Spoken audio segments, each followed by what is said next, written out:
Hello Shubham, এধারে আয় না, কাজের কথা আছে। হ্যাঁ দীপু, আমি যাচ্ছি রে। হ্যালো, কোথায় রে? আমি তো চলে এসেছি। হ্যালো, হ্যাঁ ওই তো তোকে দেখতে পেয়েছি, দেখতে দাঁড়িয়ে আছে। কাজে হাত তুলবি রে। হ্যাঁ রে, আমি তোকে দেখতে পেয়েছি, আমি যাচ্ছি।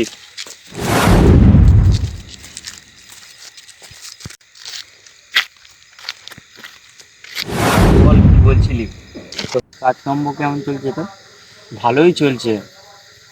বল।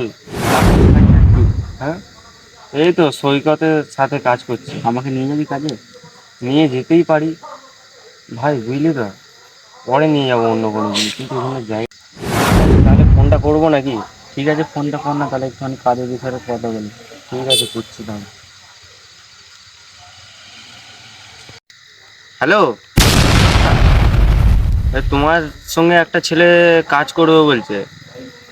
কথা বলবে নাকি? চলে আসো এখানে তাহলে। কি ব্যাপার, কাকে কাজে নিয়ে যাবি বলছিস? এই তো একে। একে কাজে নিয়ে যাবি? হ্যাঁ। কতজন কাজে নিয়ে যাবে? হ্যাঁ, চো না কাল দিয়ে কাজে। রাজমিস্ত্রি কাজ ভাই, 300 টাকা রোজ। যদি কাজ করিস তো কর, খাওয়া দাওয়া দিতে পারবো না। তাহলে শুভমের সাথে কালকে তাহলে বেরিয়ে যাবি, তাহলে ওর সাথে তাহলে চলে আসবি।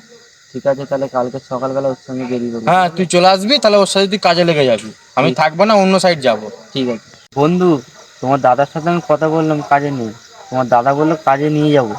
আমাকে বললো শুভমের সাথে কালকে সকালবেলায় বেরিয়ে যেতে। তাহলে ঠিক আছে, কালকে আমি তাহলে তোমাকে ফোন করব, তাহলে বেরিয়ে যাবে আমার সাথে, একসঙ্গে কাজ করবো, ভালোই হবে। ভাই, এখান থেকে একটা আওয়াজ শোনা যাচ্ছে। পালিয়েছে এখান থেকে, জায়গাটা সুবিধে হচ্ছে না। ঠিক আছে ভাই, তাহলে তো ভালোই হলো।